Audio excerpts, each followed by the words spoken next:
Hey everyone, welcome back to my channel. Today I wanted to talk about Christopher Nolan's newest movie, The Odyssey. If you end up enjoying this video, please consider liking and subscribing. That way maybe one day if Nolan makes a Viking movie, I can be one of the extras. Anytime that Christopher Nolan is making a movie, I know it's going to be epic in some way, shape, or form. So without further ado, let's dive into my spoiler-free thoughts on the film. So first and foremost, this movie is not based on the original telling of the Odyssey. It is based on author Emily Wilson's modern English retelling of the story. So right off the bat, there are going to be quite a few differences from the original story, which is something people complain about. But in case you weren't aware, this story follows the adventures of Odysseus, as he is trying to make his way home after 10 years of the Trojan War. He's suffering from PTSD as the result of what he and his men have had to do during the war, and so instead of taking the easy way home and following everybody else, he and his crew decide to go their own way, and they encounter all sorts of horrors and terrible mishaps on the way home. This ultimately ends up with Odysseus being wrecked on an island with Calypso, while his wife Penelope and his son await his arrival at home thinking he may be dead. Suitors try to woo Penelope and try to acquire a bunch of power, and she staves them off in the meantime, hoping that Odysseus is still alive. And those are the two ends that this story tells.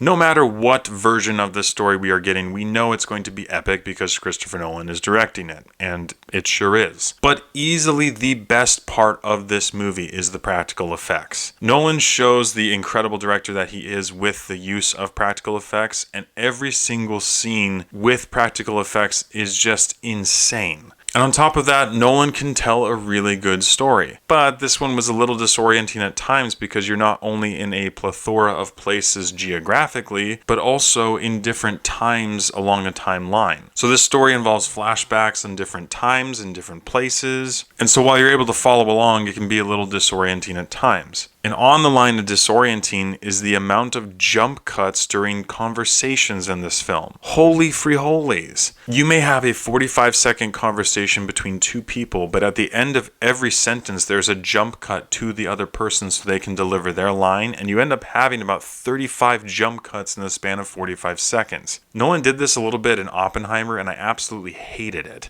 And while some people were concerned about the modern English dialogue in this movie, and that it wasn't period accurate language used, honestly, that didn't really mess with me during the film at all. Although I did think it was interesting that author Emily Wilson came out and said that she thought the script was horrible and that the character development was bad too. And unfortunately, I would have to say I'm inclined to agree. The writing wasn't atrocious, but it wasn't great. But then the character development, I just didn't really see it. Obviously, there are emotional parts in this movie that you're going to feel something at, but I couldn't find myself connecting with the characters in this movie, and it could be because it bounces around as much as a beach ball at a Nickelback concert. Not just in time, but also place. And because of that, I feel like you can't deeply connect with any of the characters. And finally, we arrive at casting. There has been a lot of talk up and down about the casting of this film. And while for the most part I was rather unbothered by the casting of this film, there were a couple moments that were distracting because some of the casting wasn't great. Lupita as Helen of Troy maybe had 30 to 45 seconds of screen time. Wasn't an issue at all. Perhaps one of the most distracting casting decisions for me was Zendaya as Athena. And it's not because Zendaya is Zendaya, I just don't look at Zendaya and think Athena. I thought Elliot Page's performance was really bad,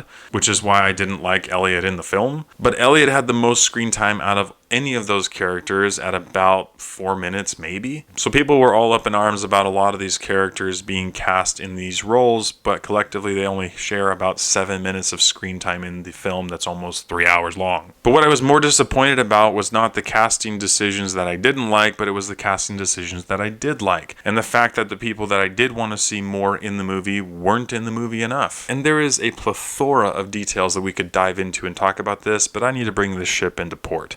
Christopher Nolan's The Odyssey is just under 3 hours long, and because this movie is so well produced and everything is just vivid, you know that the movie is long, but you don't really feel it. I was today years old when I found out that The Odyssey is rated R. Some of the moments are pretty graphic, both in the practical effects, but there is some violence and some gore, I guess. There was some non-sexual rear male nudity and 3 F-bombs, but not much else besides that. But definitely not a movie you want to bring your kids to. Regardless of its shortfalls, this is an epic film, so I was engrossed the entire time, even if I wasn't always enjoying it. And it was the same story for me and everyone else in the theater, except for the kid in front of me who decided to Snapchat his friends the entire film. I almost couldn't record this video. I almost committed murder. But with all of that, I have to bring this video to a close. This was an epic movie. There's a ton of star power in it, but I just couldn't get fully behind everything that Nolan decided to include in this film. And so, with all those areas considered, I have to give the Odyssey a 7.5 out of 10. I had a good time watching it with my friends in the theater, but after processing it for a couple days and really thinking about the movie, I don't find myself in the crowd of people that think this movie is one of the best movies ever made. So if you're a diehard Nolan fan like myself, or you just want to go with some friends to watch the film, I'd say it's probably worth going to see in theaters, but just temper your expectations with the different components that I talked about. Thank you so much for watching. If you've seen the Odyssey, please let me know what you thought about it in the comments below. As always, I appreciate your love and support, and I'll catch you guys and gals